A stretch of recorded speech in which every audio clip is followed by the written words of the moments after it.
Oui, alors un petit historique sur la sexualité. Alfred Kinsey, que tout le monde connaît bien sûr, hein, le père de la sexologie. Le père du rapport Kinsey. Voilà, entre autres, avait déjà mentionné dans son fameux rapport Kinsey, donc sur la sexualité des Américains dans les années 50, l'existence d'une catégorie de personnes justement qui ne répondaient pas de façon érotique à des stimuli hétérosexuels ou homosexuels. Et oui, c'est un peu compliqué, mais voilà, c'était formulé de cette façon-là. Mais cela fait seulement une dizaine d'années que les asexuels commencent à sortir de l'ombre, à s'exprimer, à échanger leurs expériences et surtout à se grouper en communautés baptisées les A. Et leur porte-parole est un jeune homme, l'américain David J, qui a 23 ans et qui a créé en 2001 le site Aven. Qu'est-ce qu'il y a ? Non, c'est son nom qui nous fait sourire. David J. Ça, j'en étais sûre que ça allait vous faire sourire. Il a fait le point. Je ne sais pas, vous irez lui demander. Bon, en tout cas, ce jeune homme, qui est fort séduisant, d'ailleurs, j'ai vu sa photo, a découvert son asexualité quand il avait 13 ou 14 ans. Et il a découvert son asexualité, il le raconte, il était au lycée.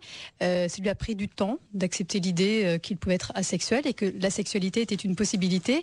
Il raconte qu'au début, il voulait en parler à personne. Et puis, il a réalisé un jour que ce n'était pas un problème. Et vers 18 ans, il a décidé de faire son coming out. Et voilà, il a créé ce site qui regroupe aujourd'hui des milliers et des milliers de personnes asexuelles. Oui, docteur Solano. Moi, je trouve ça complètement bizarre parce que je me dis à 14 ans, on n'a pas encore forcément fait sa puberté, donc on peut très bien non, ne pas être intéressé. Il a 21 ans aujourd'hui. Non, mais je veux dire, au début, il s'est rendu compte à 14 ans. Bon, il s'est rendu compte qu'il n'avait aucun intérêt pour les sollicitations. Zéro aussi pour le sexe. Je veux dire, je me suis pas dit je suis asexuelle. Enfin, je trouve pas ça. Non, mais les garçons, vous aviez une certaine attirance quand même, non ?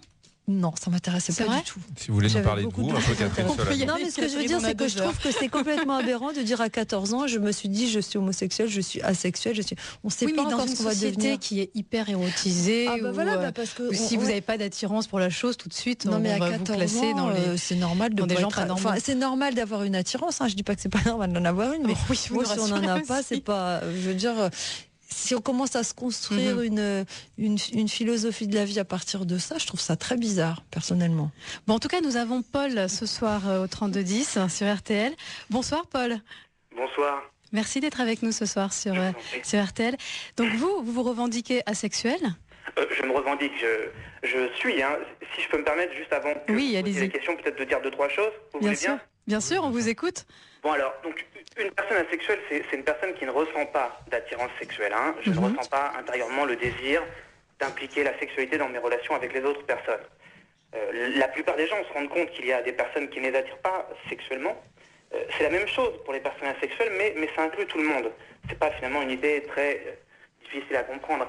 Et ce que je voudrais juste dire ce soir, c'est que c'est différent de l'abstinence.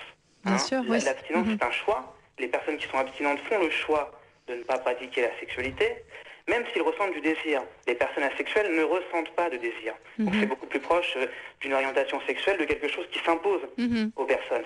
Et la dernière chose, après je vous laisse la parole, c'est que ça n'a rien à voir avec une attitude négative envers le sexe. Et ça aussi, je pense que c'est très important qu'on soit bien clair. En vérité, le sexe, toutes les sexualités, du moment qu'elles sont consensuelles, qu'elles sont consenties, doivent être soutenues. Et il faut en parler librement. C'est pas du tout ça. C'est pas du tout ça le sujet. Les personnes asexuelles, dans leur grande majorité, ont une attitude positive envers le sexe. Simplement, nous, ce qu'on estime, c'est que la liberté sexuelle, c'est aussi la liberté de ne pas être sexuel. Voilà. Donc, ça n'a rien à voir avec une attitude négative envers le sexe. Et je voulais le dire. Et Paul, vous avez aujourd'hui 30 ans ? Tout à fait. Bon. Comme David J d'ailleurs, qui n'a pas 23 ans, mais qui a beaucoup plus qui a près de 30 ans, je crois. Ah, il a créé son site. Il a créé son site. Il avait 23 ans. Oui, c'est ça. Il a créé son site en 2001. Donc effectivement, aujourd'hui, il est plus âgé. Vous êtes en contact avec cette communauté, avec le site Aven ? Oui, tout à fait. Pas avec David J directement. Je pense qu'il est très occupé, mais oui, tout à fait. Alors, votre asexualité a démarré donc quoi ? Dès l'adolescence, au moment de la puberté, comment ça s'est passé ? Au bout d'un moment, on se rend compte effectivement que l'écrasante majorité de nos camarades ressentent quelque chose qu'on peut appeler l'attirance sexuelle et que moi ou que nous ne ressentons pas, tout simplement. Bon, alors vous la ressentiez pas avant la puberté, ça c'est pratiquement normal, voilà, c'est une question aussi hormonale. Vous avez fait votre puberté normalement comme tous les hommes ? Je sais sais pas ce que vous entendez par là, mais oui, sans aucun doute. Oui, oui. Ce que j'entends par là, ouais, je ne vais pas décrire ce qu'est une puberté chez un garçon. Après, au moment de cette puberté où on a par définition une augmentation de l'hormone mâle qui est la testostérone, qui est en grande partie responsable effectivement de cette attirance, de cette excitation, de tout ce qui fait que la sexualité plus tard va se développer. À ce moment-là, vous n'avez jamais ressenti d'émoi, jamais ressenti de désir du tout. Voilà, c'est bien une question de désir, hein, qu'on soit bien clair. C'est une question d'attirance. Je sais que la sexualité existe, hein, qu'on soit bien clair. Mais c'est une question d'attirance. Moi et toutes les autres personnes qui s'identifient comme asexuelles n'en ressentent pas. Excuse-moi, Paul, j'ai une question un petit peu indiscrète, mais est-ce que vous avez déjà eu ou essayé d'avoir des relations sexuelles? Bien sûr. Est-ce que vous êtes Madame Solano? Non, je ne suis pas Madame Solano, je suis Véronique Mounier. Elle vous écoute. C'est Véronique Mounier qui... Oui, tout à fait. Alors, bon, je ne peux pas vous parler de mon cas particulier, mais c'est peut-être pas forcément le plus intéressant. Mais si, parce que Paul, c'est ce qui est intéressant, c'est votre Paul porte-parole ou pas, mais vous êtes le témoin et donc c'est votre histoire qui nous intéresse parce qu'à travers vous, on va mieux comprendre le fonctionnement du corps, du cerveau, des gens qui ont décidé que la sexualité c'était pour les autres et pas pour eux. Mais le docteur Solano... Le mot, je trouve un petit peu ennuyeux, comme je vous disais. Non, pas c'est pas une décision, ça s'impose aux personnes. Vous en ressentez ou vous ne ressentez pas de désir. Comme a dit votre collègue Véronique, c'est pas du tout une invention de notre part, ça a toujours existé. À l'époque où Freud s'est vixé à Vienne, ça existait. Quand Kinsey a fait son travail aux États-Unis, ça existait. Ça existe toujours aujourd'hui. Il y a des gens qui ne ressentent pas de désir. Oui, c'est une orientation sexuelle. Oui, le docteur Solano. Moi, j'aurais plein de questions. Est-ce que vous avez... J'ai quelque chose à vous dire, madame, parce que j'ai entendu ce que vous avez dit juste avant, et je ne veux pas du tout être agressif ou désagréable, mais très sincèrement, les médecins et les psychiatres se sont entendus depuis 150 ans pour décider de la sexualité des personnes, de ce qui était normal et correct, et de créer des maladies à chaque fois qu'elles avaient un problème. Et je vous dis sincèrement, stop. Je ne vois pas pourquoi vous avez cette attitude.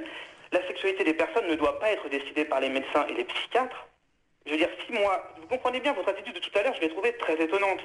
Monsieur Jed, dont on a parlé tout à l'heure, il n'a pas 14 ans, il a 30 ans. Ce monsieur est tout à fait capable de décider pour lui-même de sa sexualité. Non, mais j'ai pas dit ça. Oui, mais j'ai pas du tout dit ça. J'ai dit Véronique disait qu'à 14 ans, il s'est rendu compte qu'il était asexuel. J'ai dit c'est un peu bizarre à 14 ans de se dire ça alors qu'on est seulement au début de puberté, c'est tout. J'ai pas dit par la suite.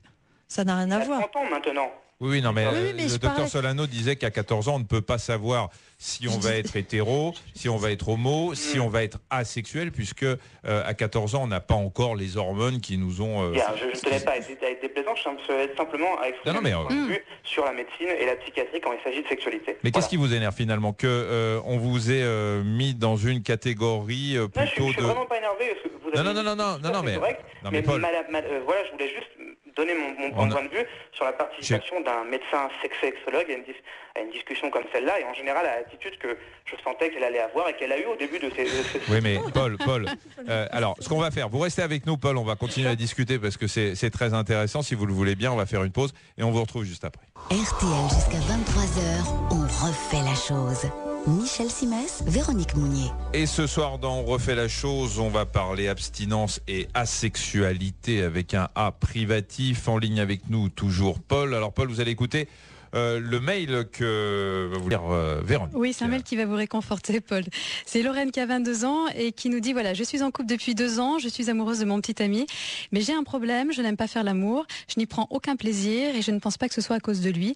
Depuis que je suis ado, je n'ai jamais vraiment été attirée par les choses du sexe. Je pensais que j'étais frigide, mais en vous écoutant, je commence à croire que je suis comme vous, asexuelle, et rien que d'avoir pu mettre un mot sur ce que je ressens et savoir que c'est une orientation sexuelle comme l'homosexualité ou l'hétérosexualité, ça me fait beaucoup de bien, donc merci Paul pour votre témoignage. Je vous en prie. Alors, ce témoignage, c'est Lorraine. Là, on parle d'amour. Paul, bien évidemment, le fait que vous soyez asexuel n'empêche pas les sentiments et n'empêche pas de tomber amoureux. Oui, alors il y a beaucoup de personnes asexuelles qui ont ce qu'on appelle entre nous une orientation romantique. C'est pas une orientation sexuelle, c'est une orientation qui est romantique et qui veut dire que voilà que ces personnes-là veulent toujours avoir des relations romantiques avec des hommes, avec des femmes et des hommes, avec tout un ensemble de genres différents.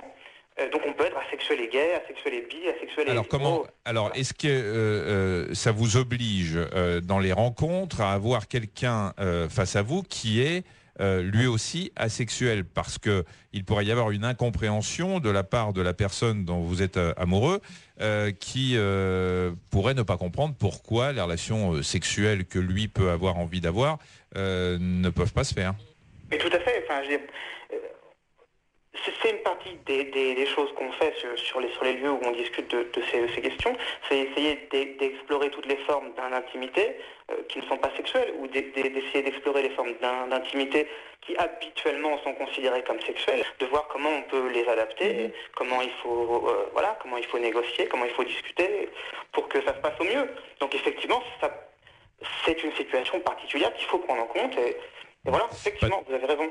Patrice. Oui, Paul, est-ce que ça vous oblige à, en quelque sorte, annoncer la couleur lorsque vous rencontrez quelqu'un, à le faire très rapidement? Alors, il y a beaucoup de façons différentes de faire, et je crois que